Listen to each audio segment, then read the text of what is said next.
오늘 우리에게 주시는 하나님의 말씀은 누가복음 2장 25절부터 33절의 말씀입니다. 제가 가지고 있는 성경으로는 신약성경 89페이지 누가복음 2장 25절부터 33절의 말씀을 저와 여러분이 한 절씩 교독하시고 마지막 절은 같이 읽도록 하겠습니다.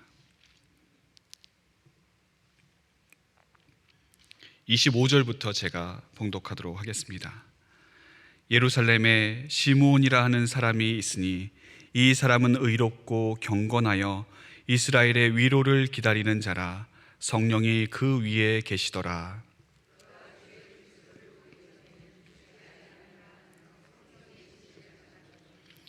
성령의 감동으로 성전에 들어가매 마침 부모가 율법의 관례대로 행하고자 하여 그 아기 예수를 데리고 오는지라. 주제여, 이제는 말씀하신 대로 종을 평안히 놓아주시는도다. 이는 만민 앞에 예비하신 것이요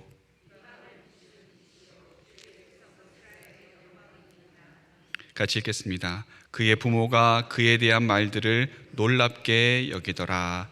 아멘. 2023년도 12월이 시작한 지가 얼마 되지 않았습니다. 이 12월이 되면 많은 사람들이 기다리는 절기가 있죠. 바로 예수님의 탄생을 기뻐하는 성탄절입니다. 아기 예수님께서 우리를 구원하시기 위해 인간의 몸을 입고 이 땅에 오셨습니다. 그날을 기뻐하고 또 축하하는 날이 바로 이 성탄절입니다. 그런데 이 성탄절 기간을 우리가 보내기 전에 약 4주간의 기간, 우리는 대림절이라고 하는 기간을 보내게 됩니다. 이 대림절이라고 하는 기간은 성탄절에 오실 예수님을 기다리는, 믿음으로 기다리는 그 시간이 바로 이 대림절의 시간입니다. 그렇기 때문에 대림절은 성탄절을 향해 가는 절기다, 그렇게 볼 수가 있습니다. 예수님의 오심을 기다리는 이 대림절의 기간, 이 대림절이 가지고 있는 중요한 주제는 물론 기다림입니다. 기다림. 근데 이 기다림에 관련된 이슈가 크게 두 가지로 볼 수가 있습니다. 첫 번째는 무엇인가? 기다릴 것인가, 기다리지 않을 것인가 하는 것입니다. 기다리는 사람은 어떤 사람이겠습니까? 믿는 사람이 기다리는 겁니다. 기다리지 못하는 사람은 어떤 사람이겠습니까? 믿지 못하는 사람이 기다리지 않는 것이죠. 믿는 사람은 기다리는 것이고 믿지 않는 사람은 기다릴 필요가 없는 것입니다. 그렇기 때문에 우리 믿는 자들은 자연스럽게 두 번째 이슈로 넘어갈 수밖에 없습니다. 이 대림절이라고 하는 절기가 가지고 있는 기다림, 그리고 이 기다림 속에 있는 두 번째 이슈는 무엇인가? 어떻게 기다릴 것인가 하는 것입니다. 우리가 기다려야 되는데 어떻게 기다릴 것인가? 아무것도 안 하고 그냥 무작정 자리에 앉아서 소극적으로 넋놓고 맥없이 기다릴 것인가? 아니면 다른 모습으로, 다른 방법으로 우리가 주님의 오심을 기다릴 것인가? 이것이 우리에게 주어진 중요한 질문지입니다. 여러분, 어떤 것을 우리가 선택해야 하겠습니까? 그리고 우리에게 던져진 이 질문에 대해서 우리는 어떤 응답을 하고 어떤 삶을 살아야 하겠습니까? 제가 어렸을 때 중학교를 이제 시골에서 다녔는데, 제가 살던 마을에는 중학교가 없어서 버스를 타고 읍내까지 나가야 됐습니다. 근데 이제 한 시간에 한 2대, 3대 정도가 차편이 편성이 되어 있는데, 아침 시간에만 아이들을 이제 실어 날라야 되니까 그 시간에만 10분에서 한 15분 정도씩 7시부터 8시에 그 간격으로 버스가 있었습니다. 그러니까 이 버스를 타기 위해서 아침에 정거장에 가면 아이들이 이렇게 모여 있는 거예요. 삼삼오오 모여 있어서 이야기도 하고 재밌게 놀기도 했던 이제 그런 기억이 저에게 있습니다. 근데 문제가 되는 게 언제냐면 눈이 올 때입니다. 평소 때는 버스가 이렇게 늦는 법이 없는데 눈이 올 때 되면 항상 버스가 늦게 옵니다. 빙판길에 버스가 미끄러지기도 하고, 또 때로는 이 고개를 넘지 못해서 사람들이 다 내려서 버스를 밀기도 하고요. 그 앞에 흙을 깔고 또 연탄재를 뿌리고 그러느라 시간이 다 갑니다. 한 번은 무릎 정도까지 눈이 왔었는데 이 버스를 기다리느라 거의 뭐 한 2시간 정도 버스가 안 오고 그렇게 기다렸던 기억도 있습니다. 그런데 이 버스를 기다리는 사람들을 보면 3가지 부류로 나눌 수가 있습니다. 첫 번째 사람들은 어떤 사람들인가? 초조하게 기다리는 사람들입니다. 버스가 와야 되는데 왜 안 오나? 계속 시간 보고 있고 발 동동 구르면서 목을 쭉 빼면서 이제 오나 저제 오나 버스 올 때까지 그렇게 기다리는 사람들입니다. 신경질적이죠. 긴장되어 있습니다. 또 한 부류 사람들은 어떤 사람들인가? 그냥 다 포기한 사람들입니다. 이왕 늦은 거 학교도 늦게 가고 좋겠다. 이제 그냥 그 자리에 앉아서 아무것도 못하고 넋놓고 그 자리에서 기다리고 있는 그런 사람들이 있습니다. 재미있는 것은 3번째 부류 사람들입니다. 3번째 부류 사람들은 어떤 사람들인지 아십니까? 그 시간을 아주 알차게 보내는 사람들입니다. 어떻게 알차게 보내는가? 친구들과 같이 이야기도 나누고 또 장난도 치고 이왕 눈이 왔으니까 눈싸움도 하고 눈사람도 만들고 그렇게 재미있게 한참을 놀다 보면 어느새 버스가 와 있는 겁니다. 그러니까 이 친구들을 보면 버스 기다리는데 힘들거나 어렵거나 초조하거나 그런 게 전혀 없습니다. 그냥 재미있게 놀다 보면 버스가 와 있고 그냥 그 버스에 타고 학교에 가는 것이죠. 그 모습을 보면서 우리가 기다림에도 여러 가지 방법이 있구나. 그리고 어떤 종류의 기다림을 기다리느냐에 따라서 우리의 모습이 달라질 수 있겠구나 하는 것을 깨닫게 되었습니다. 오늘 본문은 우리에게 믿는 자의 기다림이란 어떤 기다림인지를 잘 말씀해 주고 있습니다. 25절부터 보시면 예루살렘에 시므온이라고 하는 한 사람이 등장합니다. 그런데 성경은 이 시므온에 대해서 별 다른 배경에 대해서는 이야기하지 않습니다. 그가 어떤 사람이었고 무슨 직업을 가졌고 또 그가 얼마만큼의 재산을 가지고 있었고 그런 것은 전혀 다루지 않고 그의 내면에 대해서, 성경이 주목하는 것은 그의 내면에 대해서 주목하고 있습니다. 성경이 그에 대해서 뭐라고 이야기합니까? 의롭고 경건한 사람이다. 의롭고 경건한 사람이다라고 이야기하고 있습니다. 여기서 의롭다라고 하는 말은 그가 전혀 죄를 안 짓거나 전혀 하나님 앞에 부끄러움 없이 설 수 있는 그런 사람이라고 하는 의미가 아니라 하나님을 지향하는 사람, 하나님을 바라보는 사람, 그의 마음 가운데, 그의 심령 가운데 그의 시선이 늘 주님께 꽂혀 있는 그 사람임을 말씀하고 있습니다. 그리고 그 뒤에 나오는 경건한 사람이었다라고 하는 것이 그 앞의 말을 증거해 줍니다. 그리고 그 다음에 나오는 말이 중요합니다. 그는 어떤 사람이었는가? 이스라엘의 위로를 기다리는 사람이었습니다. 이 이스라엘의 위로를 기다리는 사람, 그가 기다리는 것은 세상의 어떤 것이 아니었습니다.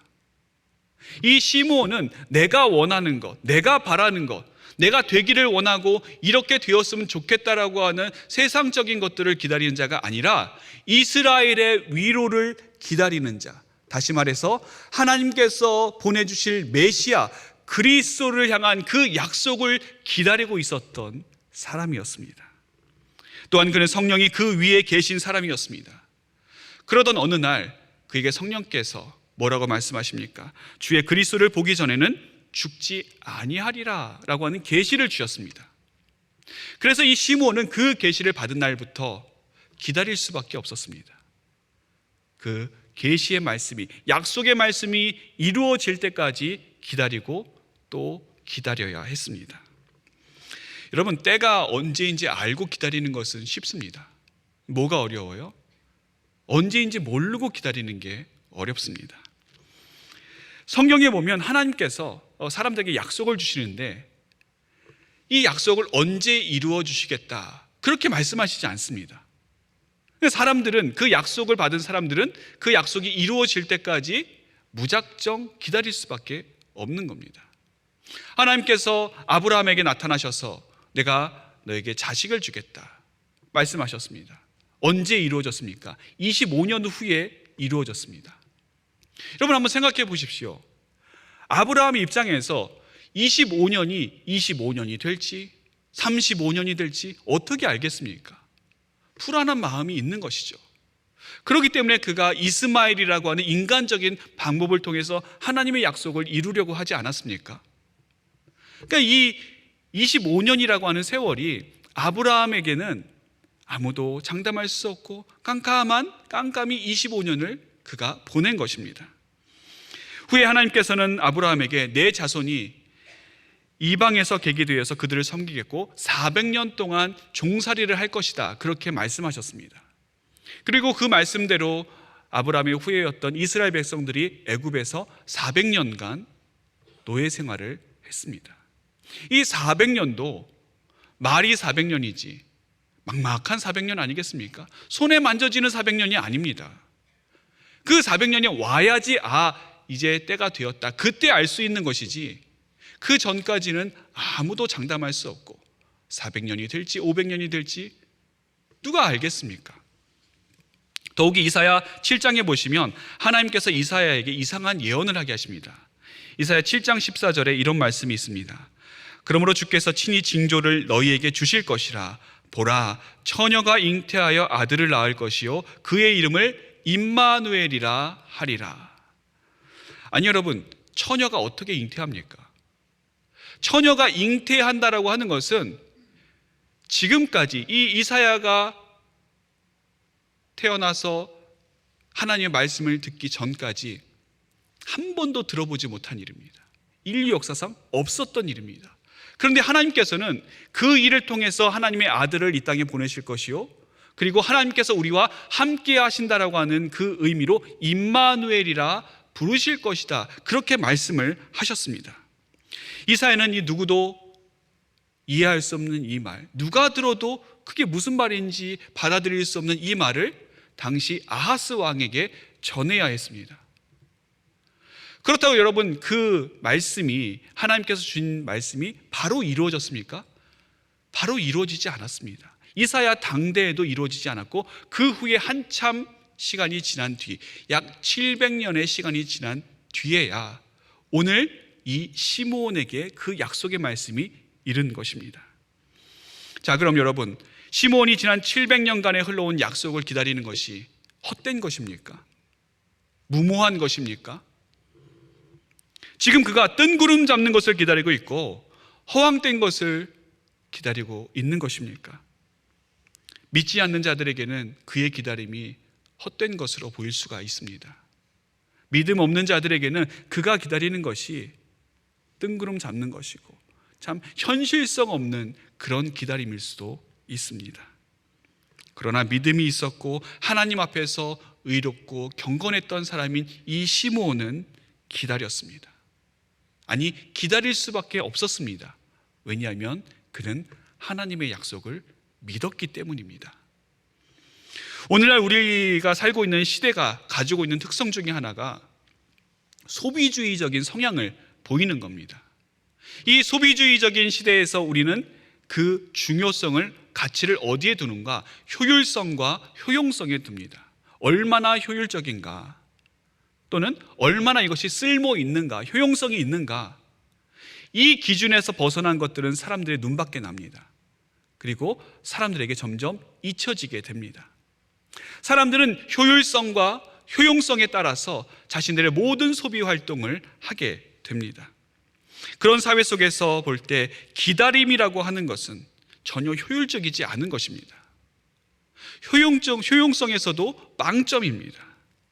그래서 사람들은 이 최대한 기다림의 시간을 줄이고 어떻게 해서든지 원하는 것, 성취를 이루기 위해서 그 빠른 방법을 찾으려고 노력합니다.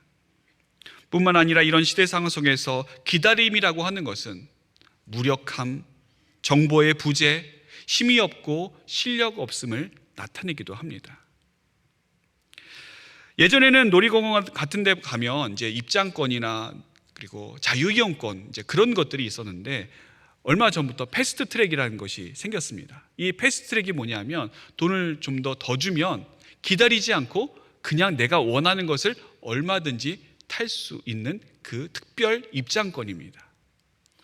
그래서 기다리는 사람 입장에서는 나는 한참 기다리고 있는데 이 패스트 트랙 입장권을 가지고 있는 사람들이 그냥 오더니 쑥 들어가는 겁니다. 그리고 재밌게 타고 나오는 거예요. 기다리는 사람 입장에서 보면 어떻겠습니까? 내가 지금 뭐 하고 있나? 저 사람이 부럽기도 하고 내가 지금 왜 기다리고 있나? 뭐 그런 생각이 들지 않겠습니까? 또 내가 이렇게 기다리고 있는 것이 내가 좀 능력이 없어서 그런 것 같기도 하고 또 저 사람보다 뭔가 좀 부족하게 느껴지기도 하고 괜히 함께 기다리고 있는 가족에게 미안하고 자녀들에게 미안하고 그런 마음이 드는 것이죠. 특히 이 기다림이라고 하는 것은 우리나라 사람들에게는 참 취약한 부분 같습니다. 어떤 칼럼을 보니까 우리나라 한국인으로 살아가면서 가장 많이 들어야 할 말 중에 하나가 무엇인가? 언제 돼요? 언제까지 기다려야 돼요? 얼마나 기다려야 돼요? 이 말을 가장 많이 들어야 되는 말 중에 하나라고 합니다. 생각해 보니까 진짜 그런 것 같습니다. 우리가 어떤 물건을 인터넷으로 주문할 때 제일 먼저 뭘 봅니까? 배송기한. 언제까지 배송이 되는가? 2, 3일 정도면은 참을만 하고 5일이 지나가면 이거는 못 기다리겠다. 그죠? 우리가 기다림에 대해서 이렇게 취약합니다. 예전에 제가 군대에 있을 때도 이제 보급품으로 컵라면이 나왔는데 어떤 병사 하나가 컵라면에 물을 붓더니 한 1분 만에 열더니 막 뒤적뒤적 끼면서 먹는 겁니다. 그래서 제가 면이 익지도 않았는데 왜 벌써 이렇게 먹느냐고 하니까 그 친구가 이야기하기를 소대장이 어차피 뱃속에 들어가면 다 똑같습니다. 그러면서 먹더라고요. 또 커피 자판기에 버튼을 누르자마자 그 앞에 손대고 있는 사람 누굽니까? 여러분 해보셨군요. 우리 민족 아니겠습니까? 우리는 기다림이 익숙하지 않습니다. 이 바쁜 생활 속에서 뭔가를 기다린다라고 하는 것이 그렇게 좋아 보이지도 않습니다. 그래서 이 시즌에 사람들이 이왕이면 빨리 성탄절을 맞이하면 좋겠다. 빨리 그날이 와서 빨리 파티하고 빨리 선물을 나눠주고 뭔가 이왕이면 또 눈도 와서 화이트 크리스마스 분위기도 나고 뭔가 내가 좀 알차게 보냈다. 꽉 찬 느낌이 들고 그리고 뭔가 성취했다라고 하는 느낌을 빨리 얻기를 많은 사람들이 바랍니다. 우리에게 이 대림절의 기다림이 힘든 이유는 우리가 기다리는 동안 아무 일도 일어나지 않는 것 같이 느껴지기 때문입니다. 왠지 그 시간이 낭비되는 시간 같고 왠지 무의미하게 흘러가는 그 시간처럼 느껴지기 때문에 우리 성도들조차 이 대림절의 기간을 그냥 지나쳐버리는 경우가 많이 있습니다.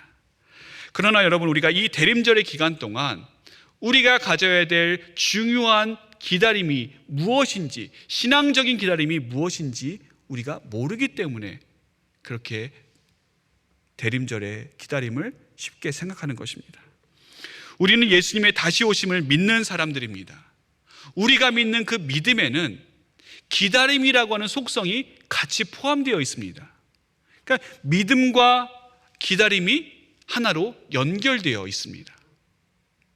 믿음이라고 하는 게 아직 오지 않은 것인데 아직 오지 않은 것을 받을 때까지 우리는 뭐 해야 됩니까? 당연히 기다려야 되는 것입니다. 그런데 이 기다림에는 크게 두 가지 종류가 있습니다. 하나는 감정적인 기다림입니다. 감정적인 기다림. 이 감정적인 기다림은 우리의 감정 상태에 따라서 영향을 받게 되어 있습니다. 그래서 감정이 내가 흥분되고 고조되고 또 좋을 때는 힘이 나고 즐겁고 기다리는 게 하나도 안 힘듭니다. 언제까지고 기다릴 수 있을 것만 같습니다. 그런데 이 감정이 오래가지 못합니다. 얼마 안 가서 이 감정이 바닥으로 내려가게 되면 그냥 나의 심리적인 상태, 정서적인 상태, 정신적인 상태도 바닥으로 내려가게 되는 것이죠. 그래서 낙심하고 낙담하고 좌절하고 실망하고 세상을 다 잃은 것 같고 모든 게 다 쓸데없는 것 같이 그렇게 우울감과 절망감에 빠지게 됩니다. 또 하나는 신앙적인 기다림이 있습니다. 이 신앙적인 기다림은 우리의 감정 상태에 따라서 좌우되는 것이 아니라 우리를 붙드시고 우리를 인도해 가시는 하나님께 온전히 의존하는 기다림입니다. 전혀 다르죠. 감정적인 기다림과 우리가 기다려야 되는 신앙적인 기다림은 그 근본 뿌리가 다릅니다. 그리고 그 안에서 내게 주어진 현재, 내가 살고 있는 오늘을 잠잠히 받아들이면서 하루하루를 진실된 믿음 가운데 살아가는 그 기다림이 우리가 살아가야 될 신앙적인 기다림입니다. 이 기다림 속에 살아가는 사람들은 뭔가 성취되는 것에만 기쁨이 있고 의미가 있지 않습니다. 기다림 자체에 기쁨이 있고 기다리는 것 자체에 깊은 의미를 알게 됩니다.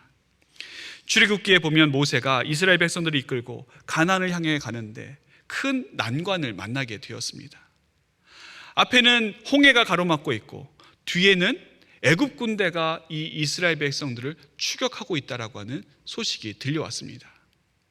진퇴양난에 빠져있던 이스라엘 백성들은 아비규환이 돼서 모세를 찾아가서 왜 우리를 굳이 이곳까지 끌어내서 여기서 죽게 하느냐 난리치고 항의했습니다. 그러자 모세가 이스라엘 백성들에게 이렇게 이야기합니다. 너희는 두려워하지 말고 가만히 서서 여호와께서 오늘 너희를 위하여 행하시는 구원을 보라. 너희가 오늘 본 애굽 사람을 영원히 다시 보지 아니하리라. 이 말을 들은 이스라엘 백성들은 모세의 말대로 가만히 있을 수밖에 없었습니다. 그들이 가만히 있었을 때 무슨 일이 일어났습니까? 하나님께서 역사하셨습니다. 그들이 가만히 서 있어서 하나님의 구원을 바라보았을 때 하나님께서 홍해를 가르시고 이스라엘을 그리로 건너가게 하셨습니다. 사람이 기다릴 때 하나님께서 일하시고 역사하신다. 이것이 바로 신앙적인 기다림의 의미입니다. 우리가 기다린다고 아무 일도 안 일어나는 것이 아닙니다. 우리가 기다리는 시간은 오히려 하나님께서 일하시는, 하나님께서 역사하시는 시간입니다. 때문에 어찌 보면 기다리는 것도 믿음이고 기다리는 것도 능력입니다. 우리가 기다려야 할 때 기다릴 줄 아는 믿음과 능력이 없으면 그 기다림은 실망과 낙담 또는 무의미함과 무력으로 채워질 수밖에 없습니다. 그러나 믿음으로 기다릴 줄 아는 능력이 우리에게 있으면 그 일이 실제로 일어났을 때, 하나님께서 약속하신 놀라운 성취가 실제로 일어났을 때 그 성취된 것의 진정한 맛을 느낄 수가 있는 것입니다. 오늘 본문에 나오는 시므온은 주의 그리스도를 보기 전까지는 죽지 아니하리라 그 약속의 말씀을 들었습니다. 그리고 그 후부터 그 일이 실제 일어나기까지 쭉 기다려야 했습니다. 여러분, 그가 기다리는 동안 무슨 일이 일어났습니까? 예수님이 준비되셨습니다. 하나님께서 하나뿐인 독생자 예수 그리스도를 인간의 몸을 입히고 이 땅에 보내셨습니다. 그리고 그 아기 예수님을 예수님의 부모였던 요셉과 마리아가 데리고 마침 성전에 왔을 때에 그때 바로 이 시므온과 만나게 되었던 것입니다. 이 모든 역사, 이 모든 인도하심이 언제 일어났는가? 시므온이 기다릴 때 일어났습니다. 그리고 마침내 계시의 말씀이 이루어졌을 때 시므온은 큰 기쁨과 감격에 겨워서 이렇게 하나님을 찬양하였습니다. 주제여, 이제는 말씀하신 대로 종을 평안히 놓아주시는도다.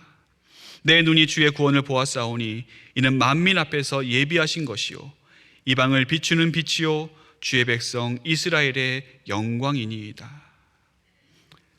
여러분, 이 시므온이 예수님을 만나기 전까지 어떻게 기다린 겁니까? 무작정 예수님이 이제 오나 저제 오나 그렇게 그 한자리에 앉아서 예수님을 기다린 것이겠습니까? 미래적인 희망만 가지고 예수님의 오심을 기다린 것입니까? 아닙니다. 만일 그랬다면 시므온은 예수님이 오시는 그날까지, 예수님을 만난 그날까지 매일매일 실패한 삶을 살았을 것입니다. 매일매일이 좌절의 날이었고 매일매일이 실망의 날이었을 것입니다. 이제 오나 저제 오나, 오늘도 안 오셨네, 내일은 오실려나, 내일도 안 오셨네, 모레는 오실래나. 여러분, 예수님을 기다리는 내내 낙심하고 또 실망감에 젖어서 스스로 예수님 기다리는 것을 포기했을지도 모릅니다. 하지만 시므온은 그런 식으로 기다리지 않았습니다. 시므온은 25절의 말씀대로 의롭고 경건한 사람으로 예수님을 기다렸습니다. 여러분, 이 의롭고 경건한 사람이 하루아침에 뚝딱 만들어지는 겁니까? 그렇지 않습니다. 예수님을 만나기 전까지는 내 마음대로 살고 내 원하는 대로 살고 세상 낙 다 즐기다가 예수님 만나기 전날 목욕 재개하고 회개하고 그렇게 예수님 앞에 서면 그 사람이 의롭고 경건한 사람이 되는 겁니까? 그렇지 않습니다. 이건 매일매일 그렇게 살아야지만 되는 것입니다. 즉 다시 말해서 하루하루를 주님을 의지하고 매일매일을 주님과 함께 동행하면서 하나님께서 내게 주신 현재라고 하는 이 선물을 귀한 것으로 알고 신실하고 충성되게 산 사람만이 이 의롭고 경건한 사람이다 칭함을 받을 수가 있는 것입니다. 그러므로 오늘 말씀을 통해서 우리가 집중해야 되는 기다림은 신앙적인 기다림이면서 또한 현재적인 기다림입니다. 현재를 중요하게 생각하면서 먼 나중에 언젠가 뭔가 이루어지겠지 그런 것이 아니라 오늘 지금 바로 이 순간 하나님과 교제하고 주님과 영적인 만남을 가지면서 하루하루를 다시 오실 주님을 소망함으로 기다리는, 믿음으로 살아가면서 기다리는 그 기다림이 우리가 살아가야 될, 또 우리가 기다려야 될 신앙적인 기다림인 것입니다. 초대교회 성도들은 예수님의 오심을 기다리면서 서로 만날 때마다 아람어로 이렇게 인사했습니다. 마라나타, 마라나타. 이 마라나타라고 하는 뜻은 주 예수여 오시옵소서라고 하는 뜻입니다. 특별히 요한계시록 22장 19절과 20절에는 이렇게 말씀합니다. 만일 누구든지 이 두루마리의 예언의 말씀에서 제하여 버리면 하나님이 이 두루마리에 기록된 생명나무와 및 거룩한 성에 참여함을 제하여 버리시리라. 이것을 증언하신 이가 이르시되 내가 진실로 속히 오리라 하시거늘. 아멘. 주 예수여 오시옵소서. 아멘. 주 예수여 오시옵소서. 예수님을 믿는다는 것 때문에 초대교회 성도들은 엄청난 핍박과 박해 가운데 처해 있었습니다. 그들은 그냥 무작정 그 힘들고 어려운 상황 가운데 아무 생각 없이 예수님을 기다린 게 아닙니다. 오히려 그들은 그들이 현재 당하는 고난을 당하면서 마라나타, 아멘 주 예수여 오시옵소서 기다렸습니다. 그들은 자신이 당하고 있는 현재의 고난과 아픔과 박해와 눈물을 무시하지 않았습니다. 피하지 않았습니다. 도외시하지 않았습니다. 여전히 그 가운데 있으면서, 여전히 그 가운데서 믿음을 지키면서 마라나타, 아멘 주 예수여 오시옵소서. 심지어 죽음의 위협 앞에서도 예수님을 믿지 않는다라고 이야기하면 살 수 있는 그 현장 앞에서도 죽어가면서 마라나타, 아멘 주 예수여 오시옵소서 그렇게 믿음으로 고백했던 것입니다. 사랑하는 성도 여러분, 올 2023년도 우리는 어떤 예수님의 오심을 기다리며 살아가고 있습니까? 그냥 이 기다림의 지루한 날들이 빨리 지나갔으면 좋겠다, 빨리 이 기다림 없이 그냥 성탄절에 바로 오고 예수님께서 바로 오셨으면 좋겠다, 그렇게 소극적으로 이 기간을 살아가고 계십니까? 아니면 오늘도 우리 주님과 함께 기쁨과 감사함으로 하루하루 주님과 교제하며 주님과 동행하며 주님의 은혜에 감사하며 그렇게 묵묵히 신앙의 삶, 믿음의 삶을 살아가실 것입니까? 시몬의 기다림처럼 아멘 주 예수여 오시옵소서, 마라나타, 마라나타, 그 고백했던 초대교회 성도들처럼 귀한 믿음의 기다림, 신앙의 기다림이 우리에게 있어야 할 것입니다. 기도하겠습니다. 하늘에 계신 우리 아버지여, 이름이 거룩히 여김을 받으시오며 나라의 임하옵시며 뜻이 하늘에서 이룬 것 같이 땅에서도 이루어지이다. 오늘날 우리에게 일용할 양식을 주옵시고 우리가 우리에게 죄 지은 자를 사하여 준 것 같이 우리 죄를 사하여 주옵시고 우리를 시험에 들게 하지 마옵시고 다만 악에서 구하옵소서. 대개 나라와 권세와 영광이 아버지께 영원히 있사옵나이다. 아멘.